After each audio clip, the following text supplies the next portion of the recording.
Hello and welcome to Formula Phil. Hello everyone. Hope you're all doing well, and I'm just going to belt into this. The 30s. The 30s was a decade of speed.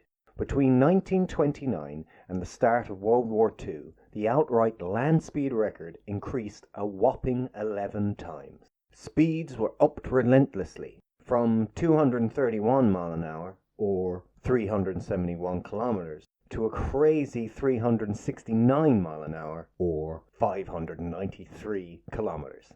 These records were mostly captured and broken by the British on American soil, with the likes of Malcolm Campbell with Bluebird and George Easton with Thunderbolt, at such venues as Daytona Beach and of course the Bonneville Salt Flats, which mightily upset the dark undercurrent of the story: the Nazis.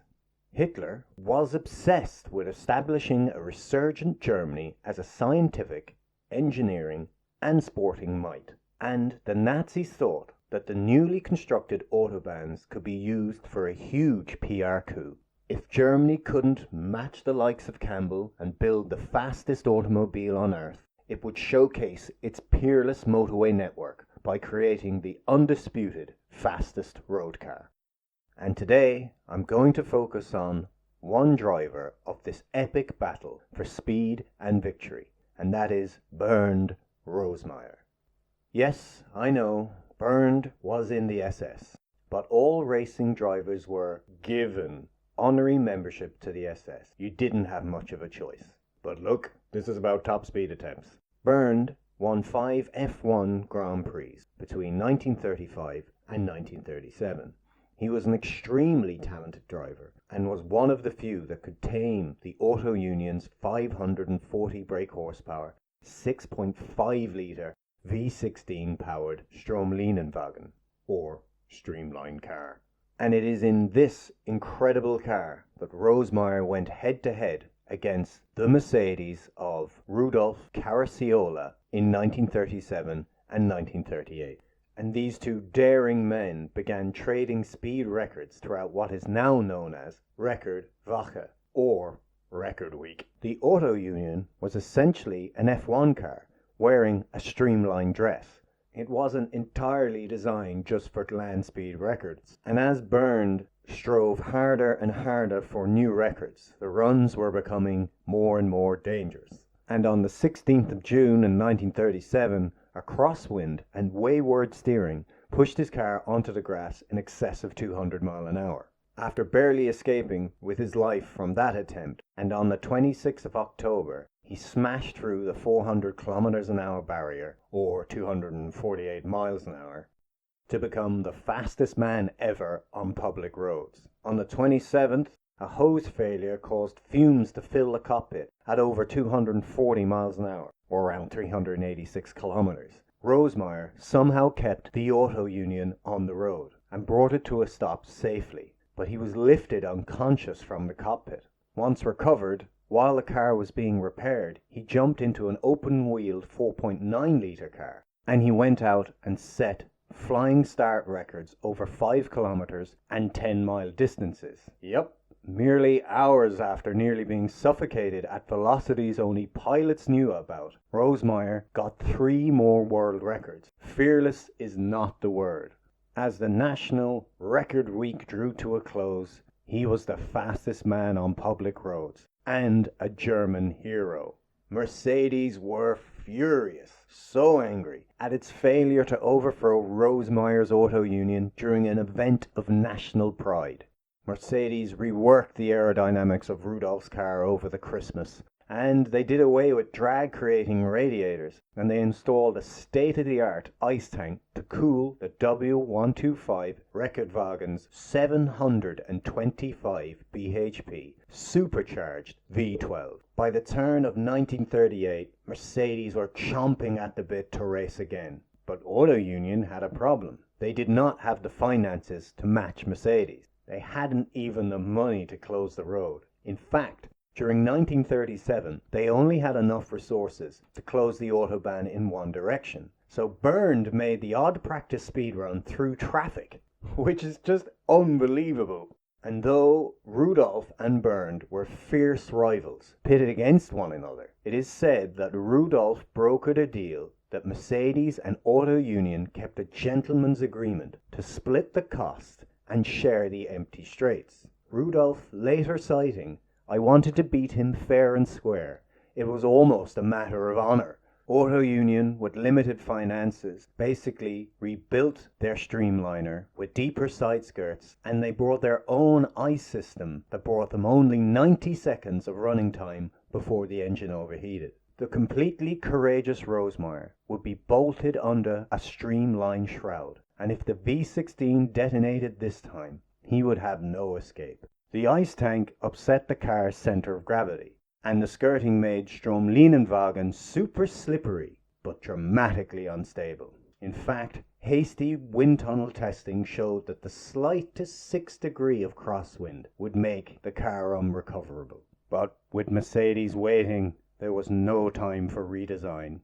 On the 28th of January 1938, the road from Frankfurt to Darmstadt was closed for a dramatic showdown. It was by all accounts bitingly cold. So cold, in fact, Rosemeyer's mechanics didn't add ice to the cooling tanks. They pumped in water at the ambient temperature. And at 8 a.m. on the first run, Carisola's Mercedes ran through the flying kilometer in a mere 8.4 seconds. And on the second pass, he averaged it out at 268.8 miles an hour, or 432.75 kilometers per hour. Mercedes were ecstatic. Rosemeyer's response was 266.5 miles an hour, or 428 kilometers an hour. And after that run, Bernd exclaimed, "While passing under bridges, the driver receives a terrific blow to the chest. Because the car is pushing the air trapped under the bridge aside, when you go under a bridge, for a split second the engine noise disappears, and then returns like a thunderclap. And then you're through." He quietly told a mechanic that when he went over 250 miles an hour, the car was making an odd cracking sound, and following the road was becoming extremely difficult due to heavy vibration. And in fact, he was closing one eye to help steady his vision. What he couldn't see from his cramped cockpit was the buckled panels along the car's flanks, warped by the monumental ground effect the car was generating at top speed. Nearly 40 years before Lotus, Auto Union had inadvertently created the first downforce critical car, but the forces inflicted on this infant technology were not understood.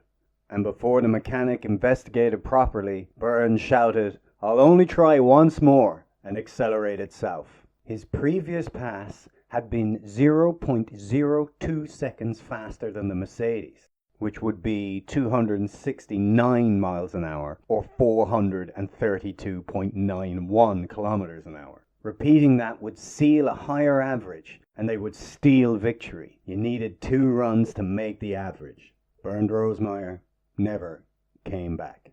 The official explanation of what happened next was a gust of wind in a clearing, unsettling the car. It is also possible that the bodywork simply just disintegrated under what was massive aerodynamic stress. After the windshield was found intact, away from the wreck, it was suggested that it had detached at speed, knocking Rosemeyer out and causing him to lose control. Snaking tire tracks betrayed that, because at even over 260 miles an hour, the 28-year-old fought to save his swerving car left and right before it hit a grass bank, somersaulting twice, slicing through some trees and a solid stone milepost. Bernd was found over 20 meters from the road. Not a visible mark on him. His arms lay resolutely by his sides, and when the team physician, Dr. Glaser, reached him, he found a faint pulse, which quickly ceased. Auto Union never attempted a top-speed record again. The death threw Germany into a national mourning, and Hitler turned his funeral into a political rally. Rosemeyer's death affected his great rival, Rudolf Carisiola, greatly. He was angered at what he saw as unnecessary risks in the pursuit of speed, and he remarked afterwards, "Bernd literally did not know any fear." and somehow I never thought a long life was on the cards for him. What's mental about this story is that even now, in 2019, the speeds that these lads were cracking are ludicrous. 260 odd miles an hour, or 418 kilometers, in the 30s on public roads is just incredible. These men were truly driving into the unknown, into the great beyond. There were so many unknowns, and even now, there hasn't been many people who have even attempted it. And to put a small bit of perspective on it, the record was only officially broken on November 5th, 2017, when Koenigsegg with their Agera RS clocked 276 miles an hour or 445 kilometers an hour on a closed highway in Nevada. But no one has officially gone faster on the Autobahn.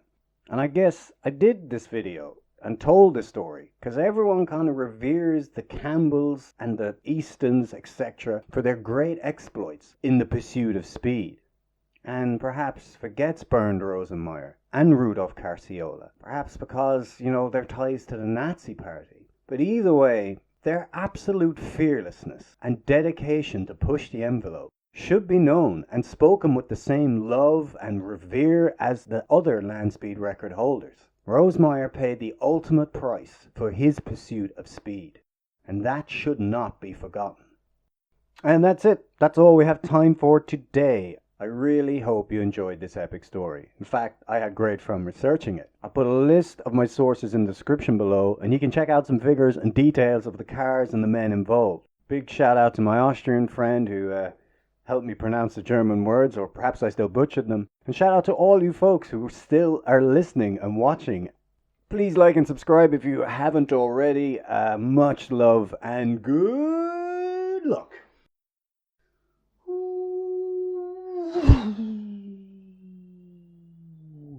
Christ, that's fast.